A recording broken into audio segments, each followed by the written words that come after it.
आज हम करवा चौथ व्रत का अति प्राचीन कथा सुनने जा रहे हैं, जिसे सुनने से पति की आयु लंबी होती है तथा धन धान्य की प्राप्ति होती है। नमस्कार दोस्तों, हमारे चैनल मोटिवेशनल सतमार्ग स्टोरी में आपका स्वागत है।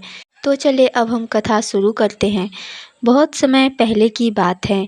एक साहूकार के 7 बेटे और उनकी एक बेटी करवा थी। सभी सातों भाई अपनी बहन से बहुत प्यार करते, यहाँ तक कि वे पहले उसे खाना खिलाते और बाद में स्वयं खाते थे। एक बार उनकी बहन ससुराल से मायके आई हुई थी। शाम को जब भाई अपना दुकान बंद कर घर आए तो देखा उनकी बहन बहुत व्याकुल थी।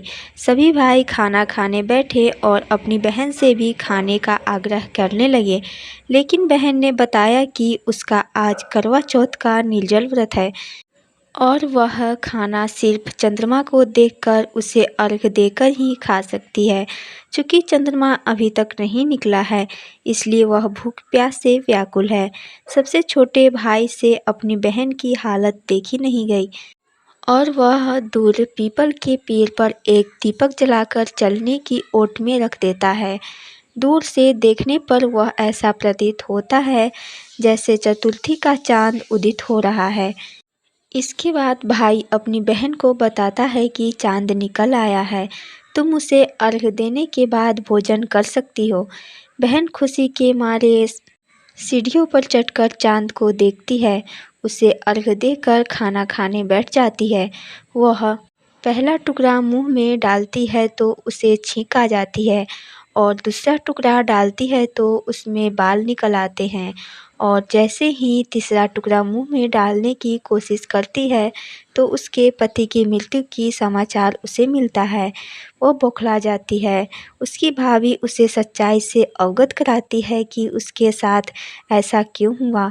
करवा चौथ का व्रत गलत तरीके से टूटने के कारण देवता उससे नाराज हो गए हैं और उन्होंने ऐसा किया है।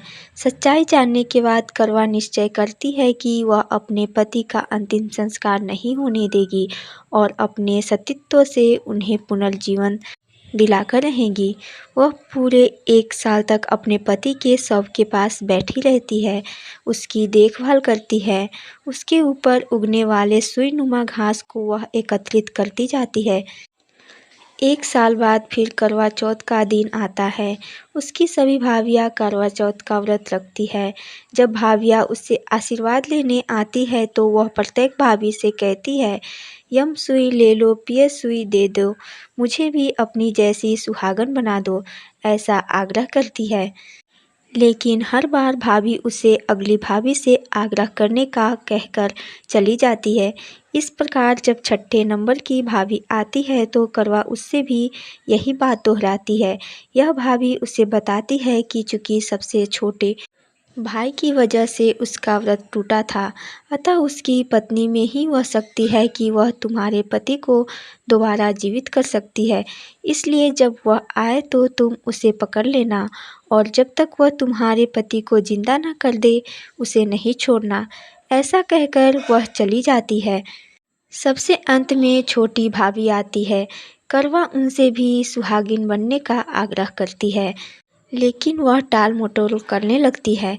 इसे देख करवा उन्हें जोर से पकड़ लेती है और अपने सुहाग को जिंदा करने के लिए कहती है। भाभी उससे छुड़ाने के लिए नोचती है, खसोटती है, लेकिन करवा नहीं छोड़ती।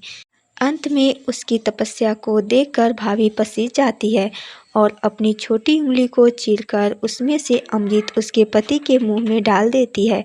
करवा का पति श्री गणेश करता हुआ उठ बैठता है। इस प्रकार प्रभु कृपा से उसकी छोटी भाभी के माध्यम से वापस मिल जाता है। दोस्तों, यह कथा आपको कैसी लगी हमें कमेंट करके ज़रूर बताएं। इस तरह की और भी धार्मिक और पौराणिक कथाएं सुनने के लिए हमारे चैनल को सब्सक्राइब जरूर करें। पूरी कथा सुनने के लिए धन्यवाद।